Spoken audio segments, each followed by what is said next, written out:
Bienvenidos a un nuevo mensaje del Ministerio Evangelístico Cristianismo Bíblico Radical. Saludamos y bendecimos en el nombre de Jesús a todos nuestros amigos y hermanos que se conectan y nos escuchan en Latinoamérica y en los países de habla hispana en el mundo entero. Anhelando con todo mi corazón que Dios Todopoderoso, Padre, Hijo y Espíritu Santo nos bendiga y nos dé de su paz en esta hora. Los invitamos a que se suscriban a este canal y activen la campanita de notificaciones para que puedan estar siempre en expectativa cuando subimos un nuevo programa. Y este se titula Caifás, villano, enemigo de Cristo o profeta. Pero ¿quién fue este sumo sacerdote llamado José ben Caifás o Caifás? Caifás fue un sumo sacerdote contemporáneo de Jesús. Es citado varias veces en el Nuevo Testamento. El historiador judío Flavio Josefo comenta que Caifás accedió al sumo sacerdocio alrededor del 18, nombrado por el oficial romano Valerio Grato y depuesto por otro llamado Vitelio, en torno al 36 después de Cristo. Estaba casado con una hija de Anás, quien también fue sumo sacerdote. De acuerdo con esta datación y conforme a lo que señalan los evangelios, Caifás era el sumo sacerdote cuando Jesús fue condenado a muerte en la cruz. El hecho de que Caifás fuera yerno de Anás pudo haber contribuido a su ascenso al poder. Caifás también era miembro de una de las sectas judías gobernantes, los saduceos, pero también era líder directo de los fariseos. Los saduceos eran hombres ricos de alta posición y buscaban apaciguar a sus gobernantes romanos. Por eso estaban involucrados directamente con la política. Ocupaban la mayoría de los asientos en el Sanedrín, el cual era el alto tribunal judío, sobre el cual Caifás gobernó durante aproximadamente 18 años. En términos teológicos, estos saduceos, a diferencia de los fariseos, negaban la vida después de la muerte y cualquier existencia del mundo espiritual, ángeles, demonios o el cielo.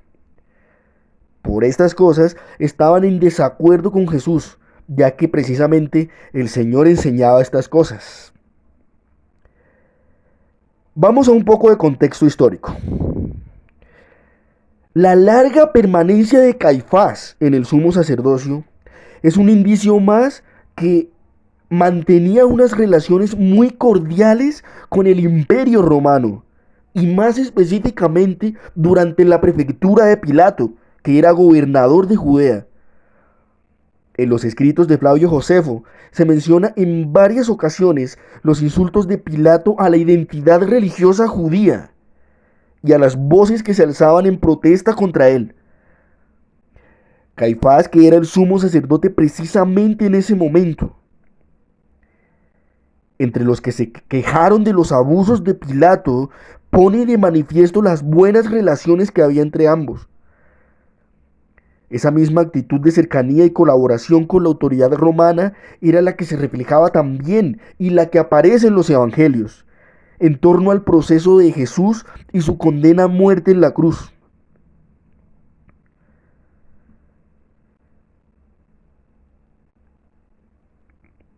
Es importante mencionar que después de que Jesús resucitó a Lázaro de entre los muertos, tanto los fariseos como los saduceos se reunieron en el palacio de Caifás para expresar su preocupación frente a este hecho en particular, y el número de seguidores que provocaría este evento desataría la ira del Imperio Romano, por preocupaciones por sublevaciones y por insurrecciones del pueblo. No sabían cómo proceder hasta que Caifás pronunció unas palabras que se consideran proféticas y que aparecen descritas en Juan, capítulo 11, versículos del 49 al 51.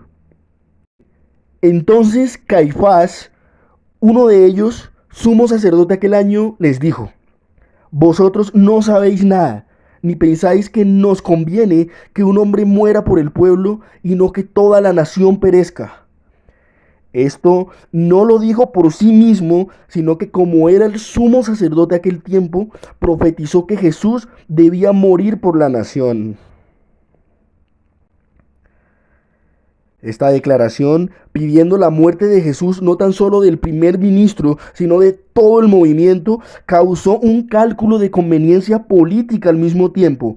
Caifás, sin saberlo, estaba profetizando el plan de Dios acerca de la muerte de Jesús. Dios salvaría a través de ello la nación judía como a cualquier persona que creyera en Cristo. Cuando los líderes judíos arrestaron a Jesús en la Pascua, primero lo llevaron a Anás, como se cita en Juan capítulo 18, versículo 13. Después que Anás interrogó a Jesús, lo enviaron a su yerno Caifás, quien como sumo sacerdote sería quien dictara la sentencia judía en frente al caso de Jesús.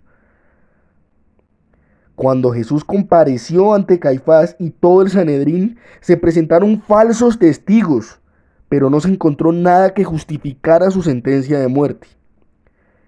Esto se describe en Mateo capítulo 26, desde el versículo 59 al 60. Finalmente, Caifás se levantó y se dirigió directamente a Jesús con una pregunta. Te pongo bajo juramento, bajo el Dios vivo y todopoderoso, que nos digas si eres tú el Cristo, el Mesías, el Hijo del Eterno. Jesús respondió de la misma manera. Tú lo has dicho. Y no solamente esto, sino que además les digo que desde ahora verán al Hijo del Hombre sentado a la diestra del poder de Dios y venir sobre las nubes del cielo. Caifás tenía lo que estaba buscando, un testimonio revelador en su contra, más probablemente y más específicamente por blasfemia, ya que después de la afirmación de Jesús, lo que hizo fue rasgar su ropa y gritar desaforadamente: ¡ha blasfemado! ¿Qué más testimonios queremos? El resultado de este juicio injusto y simulado fue declarar a Jesús como condenado a muerte. Pero ellos no podían ejecutar la sentencia. Por eso lo llevaron ante Poncio Pilato. Jesús soportó otra serie de juicios esa noche bajo la jurisdicción romana, el cual era peor, y los otros líderes religiosos alborotaron a la multitud contra Jesús. Cuando Pilato intentó liberar a Jesús, demostrando que no había cometido ningún mal y ningún delito, les dio a elegir entre él y Barrabás, teniendo en cuenta una ley que otorgaba la venia y la libertad a uno de los presos, fuese cual fuese su crimen. Esto para complacer al pueblo y evitar la rebelión. Los principales sacerdotes y los ancianos persuadieron a la multitud a que pidiesen a Barrabás. Esto no solo lo dicen los relatos evangélicos, sino que los textos históricos fuera de los evangelios también lo mencionan. En Mateo capítulo 27, versículo 20, Pilato accede y Jesús es condenado a muerte, primero golpeado, azotado, escarnecido y finalmente llevado al Gólgota o al Calvario para ser crucificado. Eso era lo que Caifás quería desde el principio. Es importante señalar que estas cosas no sucedieron por capricho de Caifás, los sacerdotes o Pilato, sino que todo era plan de Dios para salvar al mundo a través de la muerte de su Hijo. Como él mismo dijo, nadie me quita la vida, sino que yo la pongo de mí mismo. En el pensamiento de Caifás, fariseos, saduceos y judíos que estaban en contra de Jesús, era no incitar al pueblo a otras religiones más que el judaísmo, o tal vez no quitar el negocio que tenían en el templo.